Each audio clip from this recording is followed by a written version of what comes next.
Welcome to the last breakfast. Please enjoy the video. You start by ensuring compute and data are in place. This is non-negotiable.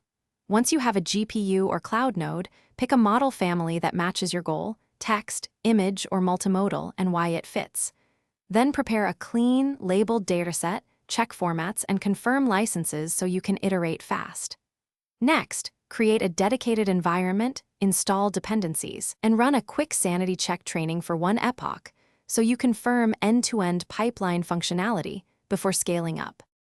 Now you focus on the meat, training and optimization. Start with conservative hyperparameters, then adjust batch size and learning rate based on validation curves because stability beats raw speed. Use mixed precision and gradient accumulation to simulate larger batches without extra memory and enable checkpointing every few epochs. Once done, run regular validation on a holdout set and inspect sample outputs to catch mode collapse or overfitting early. Make sure to log everything, so to finish, you optimize and deploy. Apply quantization or distillation to cut latency and cost, then package the model in a container with auto-scaling and observability. This keeps performance predictable in production.